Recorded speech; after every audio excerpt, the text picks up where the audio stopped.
नमस्कार। बचपन में हम लोग अक्सर एक मजेदार गेम खेला करते थे कि जब भी रेलवे स्टेशन या बस स्टैंड पर रेल या बस का इंतजार कर रहे होते थे तो उस टाइम को पास करने के लिए आने जाने वाले लोगों को देखकर हम अंदाज लगाते थे कि वो क्या काम करता होगा।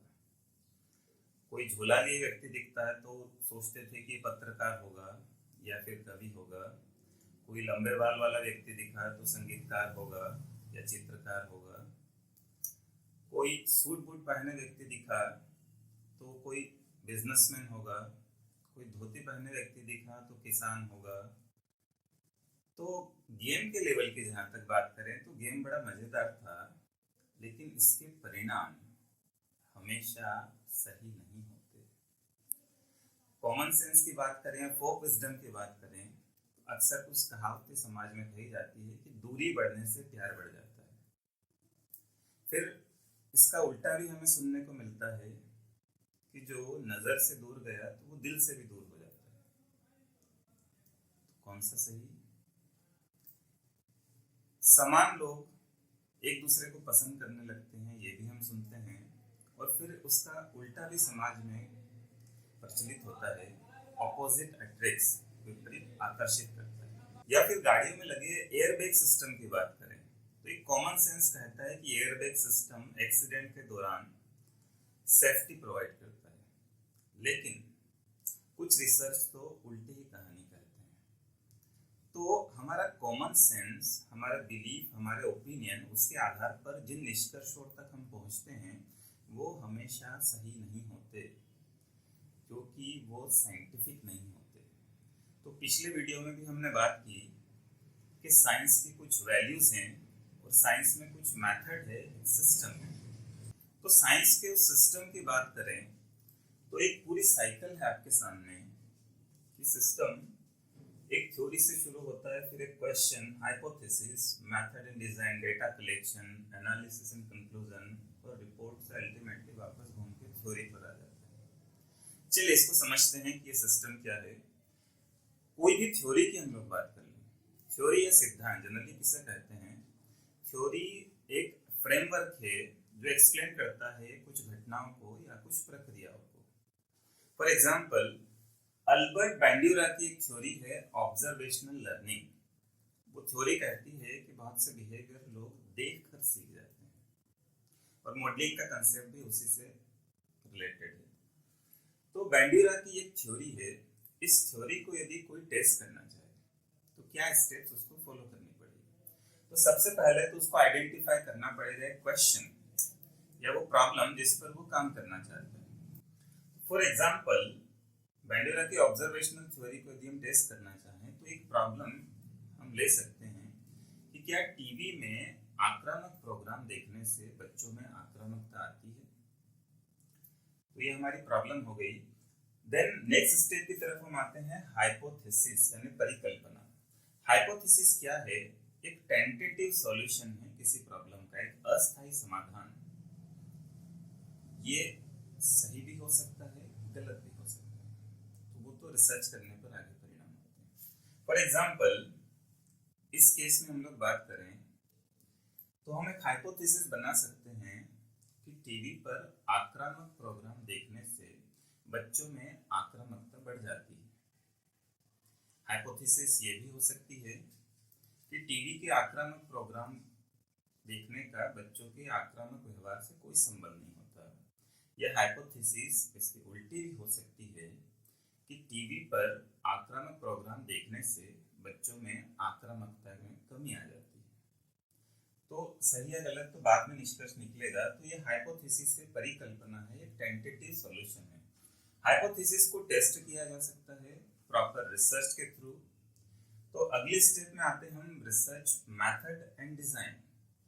तो रिसर्च मेथड की जहाँ तक बात करें, साइंस में बहुत सारी मेथड्स होती हैं और हर मेथड से किसी परिणाम को टेस्ट किया जा सकता है, किसी थ्योरी को टेस्ट किया जा सकता है, हाइपोथेसिस को टेस्ट किया जा सकता है। तो साइकोलॉजी की बात करें तो साइकोलॉजी में अलग अलग मेथड्स हमारे पास होती है। For example, observation, case study, survey, interview, experiment, correlation. तो इन मेथड्स का यूज किया जा सकता है। इस बेस पर एक डिजाइन हम लोग बनाते हैं। तो अल्टीमेटली मेथड में हम करते क्या हैं कि पहले तो उन लोगों को चुनते हैं जिन पर हम लोग रिसर्च करना चाह रहे हैं। इसको हम कहते हैं सैंपल या प्रतिदर्श। किस विधि से चुनेंगे, किसको चुनेंगे, कहाँ से चुनेंगे, वो सारी चीजें यहाँ पर डिजाइन करनी होती है, डिसाइड करनी होती है। चलिए, आपने ये मेथड तैयार कर ली, तो इस मेथड के बेस पर आप प्रॉपर एक रिसर्च कंडक्ट करते हैं और रिसर्च कंडक्ट करने के बाद आपके पास डेटा आ जाता है। तो वो डेटा आप लोग कलेक्ट कर लेते हैं। बेंडोला के केस में हम देखें कि आपने कुछ बच्चों को चुना, तो मेथड में आप ये कर सकते हैं कि उन बच्चों को दो ग्रुप में बांट लिया। बच्चों के एक ग्रुप को तो आप टीवी पर आक्रामक प्रोग्राम दिखाते हैं और दूसरे ग्रुप को उसका उल्टा, कोई कंपेनियनशिप वाला प्रोग्राम, साथ में खेलने वाला, मिलजुल कर खेलने वाला, आपसी सहयोग वाला। अब इसको कितने दिन तक करेंगे, कितनी देर तक प्रोग्राम दिखाएंगे, वो सारा डिसाइड करने के बाद अल्टीमेटली आप डेटा तक पहुंचे। आपने डेटा कलेक्ट कर लिया, फिर इस डेटा का आप एनालिसिस करते हैं, विश्लेषण करते हैं और इसमें स्टैटिस्टिक्स की मदद ली जाती है। एनालिसिस करने के बाद एक कंक्लूजन तक पहुंचते हैं, एक परिणाम तक पहुंचते हैं। संभवतः परिणाम इस एग्जाम्पल में ये हो सकता है कि हाँ, आक्रामक प्रोग्राम देखने से बच्चों में आक्रामकता बढ़ जाती है। तो यदि ये रिजल्ट हमारी थ्योरी के कंसिस्टेंट है, संगत है, तब तो थ्योरी में हमारा कॉन्फिडेंस इंक्रीज हो जाता है और बार बार सेम परिणाम आने पर थ्योरी हम कह सकते हैं कि रिलायबल है, यानी विश्वसनीय है। लेकिन यदि परिणाम थ्योरी से कंसिस्टेंट नहीं है, उसके साथ मैच नहीं करता, तो फिर आप चेक करते हैं अपने मेथड को कि कहीं आपने मेथड में कोई गलती तो नहीं की, रिसर्च के डिजाइन में तो कहीं गलती नहीं की, या कोई और कारण तो नहीं है जिस कारण से ये विपरीत परिणाम आ रहा है।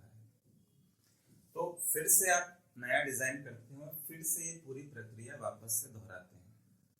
तो ये चीज बार बार रिपीट करने पर अल्टीमेटली आपके पास कुछ परिणाम होते हैं।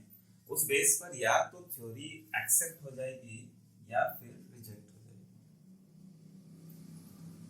तो ये पूरी साइकिल की हम लोग बात करते हैं। ये एक सिस्टम है जो साइंस में फॉलो किया जाता है और एनालिसिस और कंक्लूजन करने के बाद आप अल्टीमेटली एक रिपोर्ट तैयार करते हैं।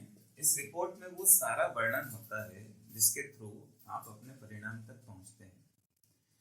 इस डिस्क्रिप्शन को देखकर, रिपोर्ट को देखकर कोई और व्यक्ति यदि इस रिसर्च को, स्टडी को कंडक्ट करना चाहे तो वो कर सकता है। तो इसे हम कहते हैं कि साइंस में जो भी मेथड्स की हम बात करें, जो भी रिसर्च की बात करें, वो रेप्लिकेबल होती है, यानी वापस से उसे प्रूव किया जा सकता है और आपके स्टडी को वेरीफाई किया जा सकता है। क्योंकि जनरली हम देखें, केवल एक सिंगल स्टडी के आधार पे हम किसी परिणाम तक नहीं पहुंच सकते। उसके लिए थ्योरी बिल्ड करने के लिए बहुत सारी स्टडी करनी होती है। हाँ, आपकी एक सिंगल स्टडी फाउंडेशन का काम जरूर करती है। तो वो सारी चीज़ें आप रिपोर्ट में मेंशन करते हैं। रिपोर्ट में कुछ सजेशंस भी देते हैं जो आगे आने वाले रिसर्च के लिए लाभदायक हो सकता है, फायदेमंद हो सकता है। तो साइकोलॉजी साइंस क्यों है? क्योंकि साइकोलॉजी में हम साइंटिफिक वैल्यूज को फॉलो करते हैं और साथ में साइंस का सिस्टम और साइंस की मेथड को भी फॉलो करते हैं। तो कुछ लोग हमें इस तरह के मिलते हैं जो कहते हैं कि psychology is just common sense, it is not science and it is not useful. तो आपने देखा कि साइकोलॉजी साइंस क्यों। आगे हम बात करेंगे साइकोलॉजी के गोल्स की।